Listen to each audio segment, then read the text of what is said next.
ఒకేసారి 3 లేదా 4 పూరీల వరకు తయారు చేసుకునే చక్కటి చిట్కా అండి. జాబ్ చేసుకునే ఆడవాళ్ళకి చాలా ఉపయోగపడుతుంది. Hello friends, welcome to Andhra kitchen. మరి ఈ పూరీల రెసిపీ కోసం ముందుగా మనం 1 కప్పు వరకు గోధుమ పిండి తీసుకుంటున్నాను.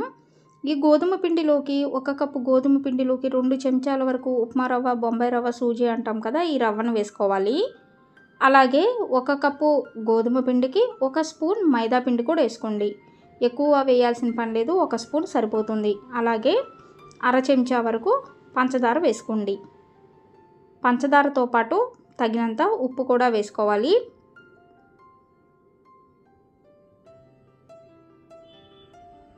ఇప్పుడు పిండిలో ఉప్పు, పంచదార, అలాగే మైదా పిండి, రవ్వ బాగా కలిసేలాగా కలుపుకోవాలండి.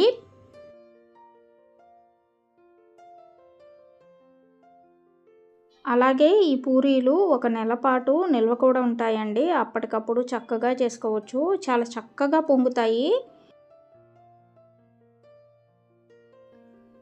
ఇప్పుడు ఈ పిండిలోకి నీళ్లు పోసుకొని పిండిని చపాతీ ముద్దలాగా సాఫ్ట్గా కలుపుకోవాలి.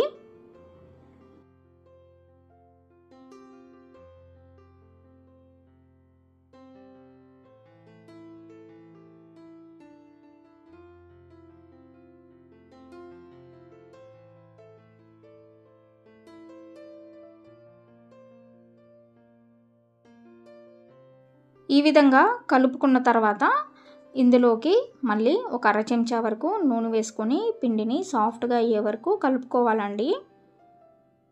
ఇలా కలుపుకున్న పిండిని కనీసం అరగంట సేపైనా పక్కన పెట్టేసుకోవాలి. ఎందుకంటే మనం ఇందులో పంచదార అలాగే రవ్వ వేసుకున్నాం కదా, అదంతా చక్కగా పిండిలో కలిసే వరకు మనం అరగంట సేపు పక్కన పెట్టేసుకోవాలి. అరగంట తర్వాత ఇప్పుడు ఈ పిండిని చిన్న చిన్న ఉండల్లాగా తయారు చేసుకోండి. పూరీ ఉండల్లాగా చిన్న చిన్నవిగా తయారు చేసుకోండి. పూరీ పిండిని ఈ విధంగా వీడియోలో చూపించినట్లుగానే కలుపుకోండి. 1 కప్పుకి 2 చెంచాల వరకు ఉప్మా రవ్వ వేసుకోండి. అలాగే 1 స్పూన్ మైదా వేసుకుని కొంచెం పంచదార వేసుకుంటే మనకి మంచి కలర్ కూడా వస్తుంది. ఈ విధంగా పిండిని కలుపుకుంటే మనకి పూరీలు కూడా ఎక్కువసేపు పొంగినట్లు ఉంటాయి.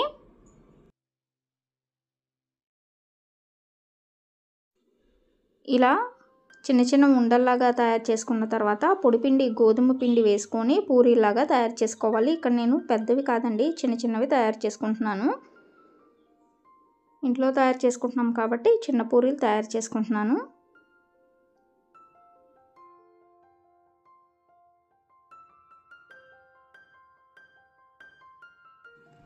ఇలా అన్నిటినీ ఒకేసారి తయారు చేసుకొని ప్లేట్లో పెట్టేసుకున్న తర్వాత ఒక స్టవ్ పైన నూనె పెట్టుకోవాలి.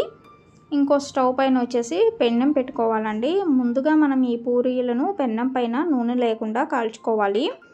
ఇలా కాల్చుకున్న పూరీలను మనం వారం 10 రోజుల పాటు నిల్వ కూడా పెట్టుకోవచ్చు. అంటే పెన్నం పైన కాల్చుకున్న పూరీలను జాబ్ చేసుకునే ఆడవాళ్ళు ఇలా తయారు చేసుకొని ఫ్రిడ్జ్లో పెట్టుకొని కావాల్సినప్పుడు చక్కగా పూరీలను నూనెలో వేయించుకుంటే పూరీలు చాలా చక్కగా కూడా పొంగుతాయి. ఇక్కడ నేను మీకు ముందు పెన్నం పైన కాల్చుకునే పూరీలను చూపిస్తున్నానండి.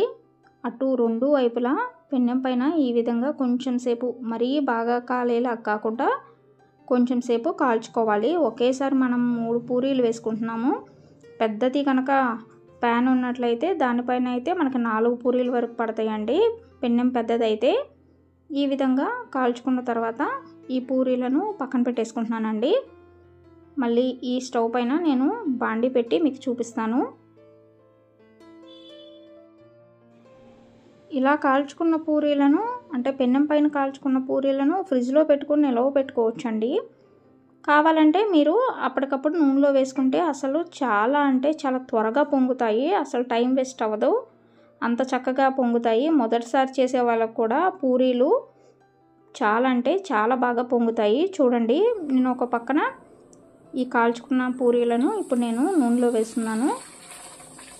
చూస్తున్నారా, మనం విడిగా పూరీ తయారు చేసుకునే దానికన్నా ఇలా కాల్చుకొని పూరీలను నూనెలో వేస్తే పూరీలు చాలా బాగా పొంగుతాయి. అంతేకాకుండా ఈ పూరీలు చాలాసేపు వరకు ఇలా పొంగినట్లు అంతే ఉంటాయండి, మెత్తబడవు.